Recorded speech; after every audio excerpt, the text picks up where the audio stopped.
बिस्मिल्लाहिर्रहमानिर्रहीम। अस्सलाम वालेकुम। मैं ज़की अब्बास हूँ। नाज़रीन, आज 23 जुलाई है, बुध का दिन है और उम्मत मुसलमा के अंदर तुर्की को लेकर जो गम और गुस्सा था कि फ़लस्तीन को लेकर जो किरदार इसे अदा करना चाहिए था वो अदा नहीं किया गया।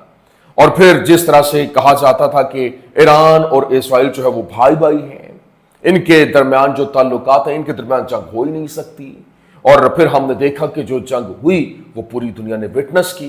लेकिन अब बिल्कुल उसी तर्ज पर यह खबरें भी सामने आ रही थीं कि इसराइल तुर्की के ऊपर हमला कर सकता है और वो तैयारियां भी कर रहे हैं। इंटेलिजेंस रिपोर्ट सामने आ रही हैं। अब यहां पर भी बात होना शुरू हो गई कि ऐसा हो ही नहीं सकता। क्यों? क्योंकि तुर्की और इसराइल जो है वो बड़े क्लोज हैं, यहां तक कि उनके अंदर जो दरमियान जो है वो ट्रेड होती है और पिछले 2 सालों के अंदर जो ट्रेड है वो कहां से कहां चली गई है। लेकिन अब जो खबरें सामने आ रही है उसने तो पूरी दुनिया के अंदर तहलका मचा के रख दिया है और तबले जंग बाकायदा तौर पर बढ़ चुके और बिल आखिर तुर्की की जानिब से ऐलान कर दिया गया और 30 दिन की मोहलत दी गई है। बल्कि यूं कहिए कि जिस तरह से शाम के अंदर शाम को डिवाइड करने की कोशिशें हो रही हैं और इस हवाले से बाकायदा इजराइल की जानिब से हमले किए गए, वहां पर जो है वो सदारत महल को टारगेट किया गया, फिर उसके साथ साथ जो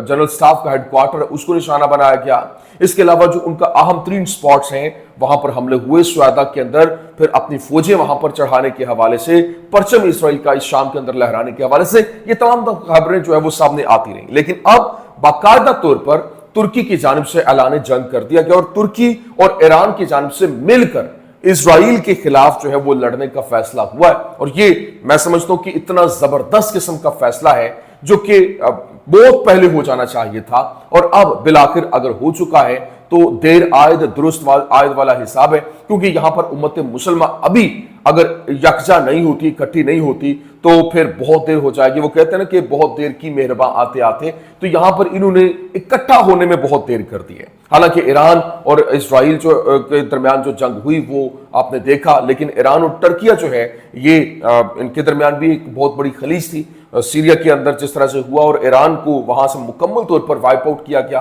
तो इनके दरमियान जो इख्तलाफात थे वो अपनी जगह पर ये एक बेहतरीन फैसला है। ये किस तरीके से ये जो जंग है वो दोबारा से छिड़ने जा रही है, क्योंकि इसराइल की जानिब से टर्किया के ऊपर हमला और फिर ईरान के ऊपर दोबारा से हमला करने की तैयारी हो रही है। बल्कि जिस तरह से इसराइल की जानिब से ग्रेटर इसराइल का जो एक नक्शा, नया नक्शा जारी किया गया जिसमें पूरे का पूरा टर्किया जो है वो उस ग्रेटर इसराइल का हिस्सा बनता हुआ दिखाई दे रहा है, तो इसका मतलब है कि ये एक अलार्मिंग सिचुएशन है। ये क्या मामला है ये आपके सामने रखना। और फिर जो शामी सदर है, शामी सदर अल जुलानी, उसके ऊपर तीसरा कातिलाना हमला हुआ है और वो बाल बाल कैसे बचा, ये तमाम तर डिटेल्स वन बाय वन आपके सामने रखते हैं। अच्छा नाज़रीन, सबसे पहले तो मैं आपको बता दूं जिस तरह से इस वक्त हालात बने हुए हैं और हमने देखा कि टर्किया को लेकर जिस तरह से एक जो बाज़गश्त है अवाम के अंदर, एक गम और गुस्सा भी पाया जाता है कि डुअल स्टैंडर्ड, जो डबल फेस है, डुअल फेस है, वो दिखाई देता है कि आप बात कुछ और करते हैं, हकीकत कुछ और होती है। और जिस तरह से जो वहां पर सीरिया के अंदर जो टर्किया की जानिब से भरपूर तरीके से जुलानी को सपोर्ट किया गया और इसके बावजूद हमने देखा कि वहां पर जब वो फॉल ऑफ सीरिया हुआ और बशार अल असद को निकाला गया, उसके बाद इतने बड़े पैमाने के ऊपर इसराइल की जानिब से वहां पर हमले किए गए, लेकिन उसके बाद टर्किया की जानिब से कोई रिटेलिएटरी कार्रवाई सामने नहीं आई। तो इस वजह से आवाम के अंदर गम और गुस्सा भी था कि अगर आपने वहां पर रजीम चेंज करवाया और वहां पर अपनी मर्जी की हुकूमत आपने लाकर बिठाई तो आपको फिर उसका साथ भी देना चाहिए था। पहले जो डिफेंस था बड़ा तगड़ा था, अब जो है वो डिफेंस है ही नहीं और वो जब भी आते हैं दनाते आते हैं और आकर हमला करके चले जाते हैं। तो अब जनाब वाला बाकायदा तौर पर जो टर्किया है उसकी जानिब से ऐलान किया गया। टर्किया ने कहा, Turkey has declared that any attempt to divide Syria will be seen as a direct threat to its national security and has vowed to intervene if necessary। मतलब उन्होंने कहा जी अगर जो है वो जिस तरह से टर्किया ने ऐलान किया कि जिस तरह से सीरिया को डिवाइड करने की कोशिशें हो रही हैं और अगर इसी तरह से सिलसिला चलता है और ये नेशनल सिक्योरिटी को डायरेक्ट खतरा है और फिर यही अगर मामला चलता है तो हमारे लिए मजबूरी बन जाएगी, हमारे लिए जरूरी हो जाएगा कि हम इसमें इंटरवेन करें। तुर्क वजीर खारजा ने कहा कि तुर्की शाम को तकसीम करने की किसी भी कोशिश को कौमी सलामती के खतरे के तौर पर देखता है और ऐसी किसी भी मुहिम जोई में बराह रास्त मुदाखलत करने से गुरेज नहीं करेगा, क्योंकि इस वक्त जो सिनेरियो है वो बहुत तेजी के साथ बदल रहा है। अभी जिस तरह से बाकायदा तौर पर वज़ीर ख़ारजा हाकान फिदान ने कहा कि तुर्की शाम को टुकड़े करने की किसी भी कोशिश को रोकने के लिए बराह रास्त मुदाखलत करेगा और जनूबी शाम के अंदर झड़पों के बाद अस्करियत पसंदों की तरफ से खुद मुख्तारी हासिल करने की किसी भी कोशिश को रोकेगा। और फिर ना सिर्फ ये बल्कि उन्होंने कहा कि जो इस इनेतबा का मकसद इसराइल के लिए था, क्योंकि तुर्की इसे शाम के अंदर इसराइल का हतमी मकसद समझता है। लेकिन तुर्की ने गुज़श्ता हफ्ते दमिश्क पर इसराइली हमलों की मज़म्मत की, जो शाम की और अमन और सलामती के क़याम की कोशिशों को सबोताज करने की कोशिश है। और जनूबी स्वेदा जो जनूबी सूबा है, वहां पर ध्रूज जंगजुओं और शामी बद्दू कबाइल के दरमियान झड़पों को इलाकाई अदम इस्तेहकाम की इजराइल पॉलिसी के हिस्से के तौर पर देखता है। लेकिन जब ये मामला बना है और अभी क्योंकि तुर्की की जानिब से 30 दिन की मोहलत भी दी गई है, और ये जो 30 दिन की मोहलत है ये किसी और के लिए नहीं है, बल्कि जो वहां पर इसराइल को लेकर तुर्क जो वहां पर कुर्द हैं शाम के अंदर, जो एक नया माहौल, एक नई जंगी जो सिनेरियो क्रिएट करते हुए दिखाई दे रहे हैं, उनको कहा गया कि अगर आप कौमी धारे में शामिल नहीं होते तो पर आपके ऊपर हमला होगा। क्योंकि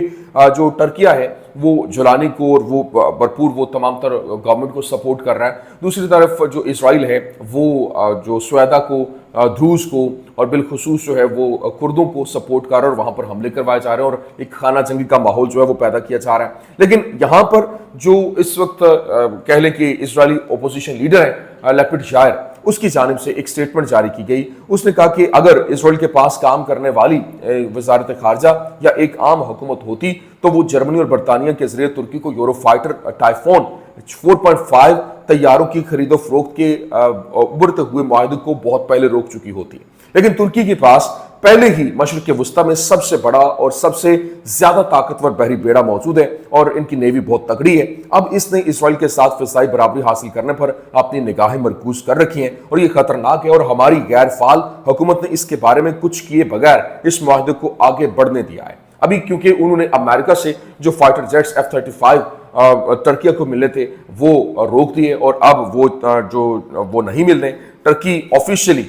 kicked out of F-35 programme costing US $500 million।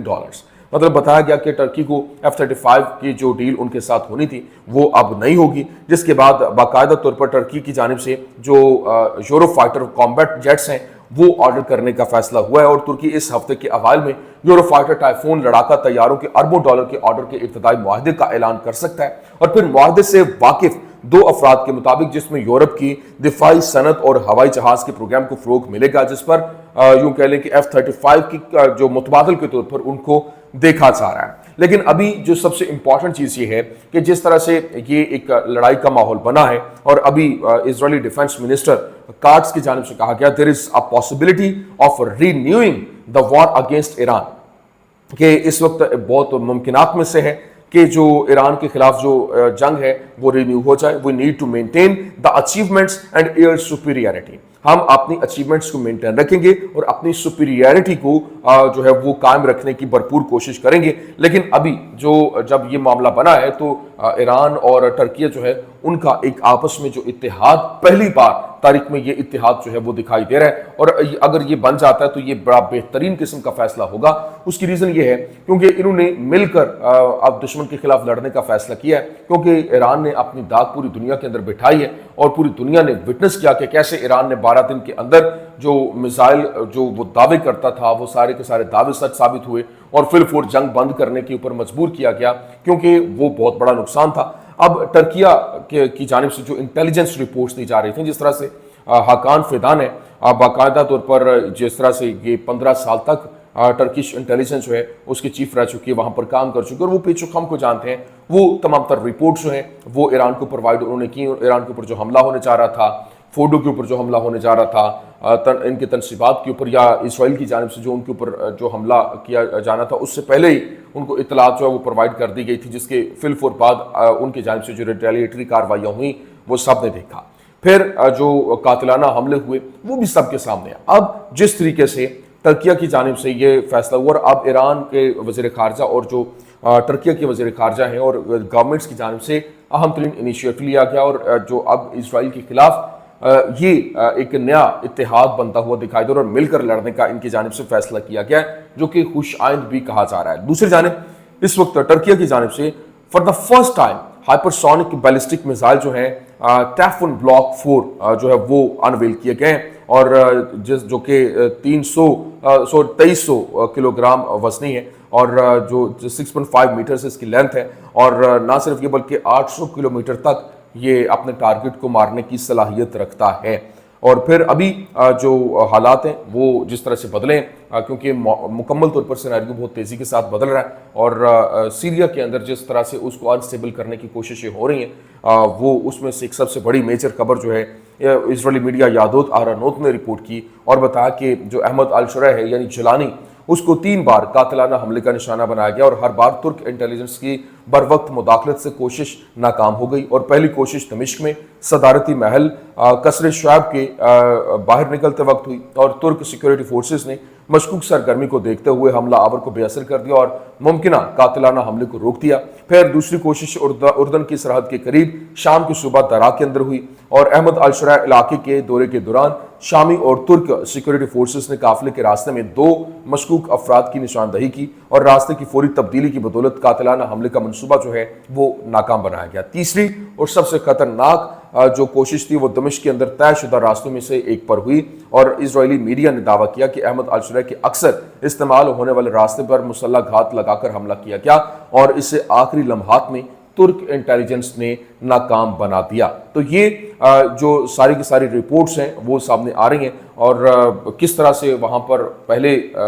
रजीम change के हवाले से, फिर उसके बाद मंजरनामे को बदलने के हवाले से, फिर वो लीडरशिप को मारने के हवाले से, ये तमाम तर प्लानिंग जो है वो सामने आ रही है। क्योंकि अहमद अल शुरा के ऊपर भी यही इल्ज़ाम है कि उसने शाम को बेच दिया है और सौदा कर दिया है, जिसकी वजह से अवाम के अंदर भरपूर गम गुस्सा भी है, और वो इसको किसी तौर पर भी कबूल करने के लिए तैयार नहीं है। तो अब देखना यह है कि आने वाले दिनों में सिनेरियो क्या बिल्ड होता है, क्या डेवलप होता है। ये कुछ अहम तरीन अपडेट्स थे, मैंने कहा मैं आपके सामने रख दूं। उम्मीद करते हैं वीडियो आपको पसंद आई होगी। पसंद आने की सूरत में लाइक कीजिए, शेयर कीजिए, और हमारे चैनल को सब्सक्राइब करना मत भूलिएगा। शुक्रिया।